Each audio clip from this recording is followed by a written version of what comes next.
Most of the Crane games I've owned over the years have featured some sort of music track or sound effects to complement the gameplay.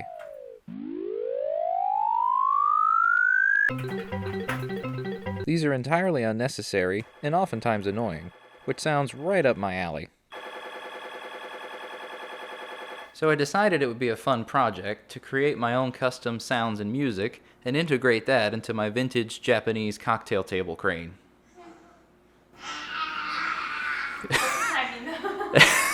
Creating my own music and sound effects will be easy. In fact, I've been doing both of those things on this very channel for years now. And one of my favorite compositions is currently the theme song for the Coin Jam podcast at Overtime Arcade.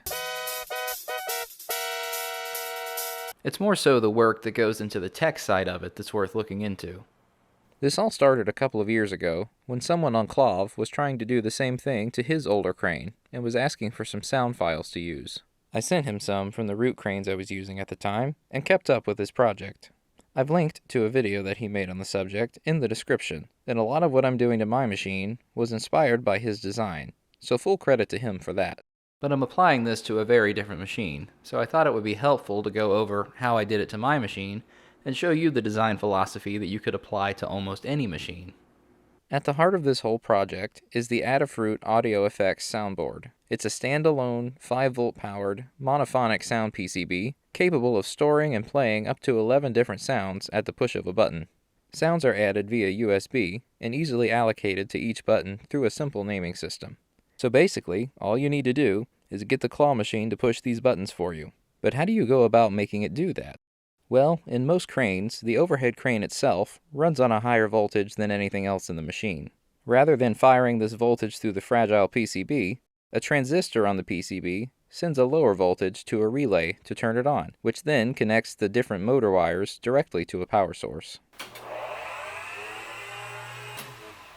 What you're going to want to do is tie a second relay into the same voltage that activates one of the crane relays, and have that second relay effectively press the buttons on the soundboard.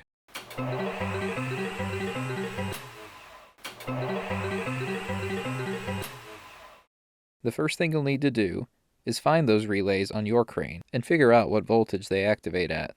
My crane relays activate at around 12 volts, so I ordered some 12-volt solid-state relays and then got to soldering them into the soundboard. The next thing you'll want to do is figure out how to tie each individual sound relay into the power supply for the corresponding crane relay. So the same power that's sent to the move left crane relay also powers the move left sound relay, and so on and so forth. How you go about applying this to your machine will vary based on how your machine works and what kind of sound capabilities you want it to have. Some machines have individual relays for every type of movement, in which case you'd need a specific relay for left and for right, even if you wanted left and right to make the same sound. That way you aren't grounding the left and right movements together at the sound relay. But in my case, my machine has a relay for each individual motor, and then a separate relay to reverse the polarity of those motors, which means that I only have to have one sound relay for the left and right movement, since the same crane relay powers both, and I want the same sound for both movements. This also applies to the forward and backward movement. However, this does cause a complication for me when it comes to the up and down movement, since those two are powered by the same crane relay, but I want a different sound for each one. So what I ended up doing is adding a separate relay for the up and down sounds, but their connection back to ground was switched through another relay, which was triggered by the reverse polarity relay in the claw machine. That way, when the claw is lowering, the claw down sound relay is activated, but when the polarity reversing relay activates, it disconnects the claw down sound relay and connects the claw up sound relay, triggering the appropriate sound. Lastly, I added an entirely separate sound PCB and speaker setup, this one being for background music. Since these soundboards are monophonic, they can't play sounds and music at the same time, which is something I wanted to be able to do.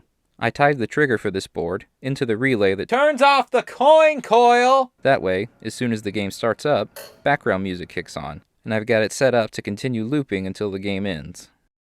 To install this design in my machine, I started by setting up wire terminals from the PCB in the back of the machine to where I wanted the soundboard to be in the front of the machine. I ran wires from all the sound relays on the soundboard to the terminal in the front of the cabinet. Then I tapped into the power supply for the crane relays and ran those wires to the terminal at the back of the cabinet, connecting the sound relays at the front of the machine to the crane relays at the back of the machine. And now, everything is as it should be.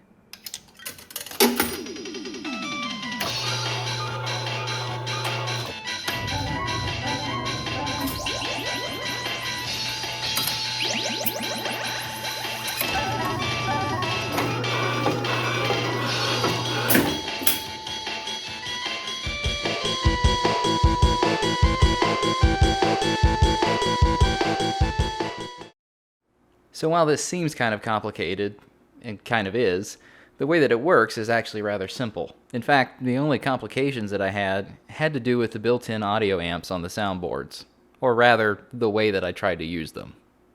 I initially ordered the amplified version of the sound PCB, hoping it would simplify the layout of the project, but the maximum output of the speakers were absolutely far too quiet to be useful.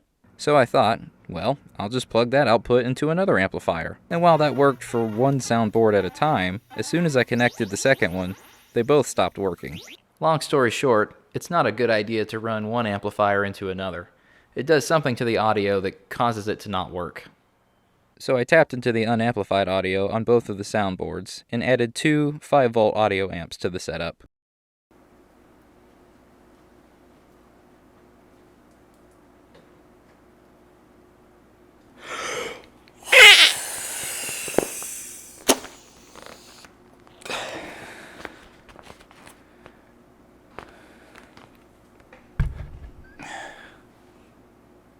So there we have it.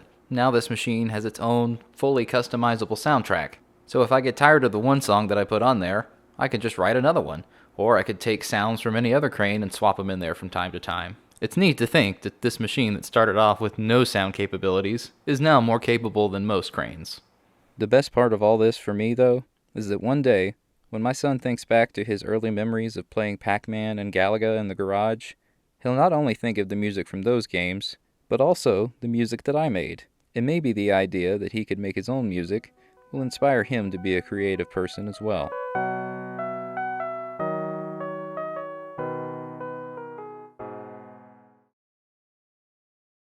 So I decided that it would be a fun project to create my own custom sounds and music and figure out how to integrate that into this vintage Japanese cocktail table claw machine. You did it again!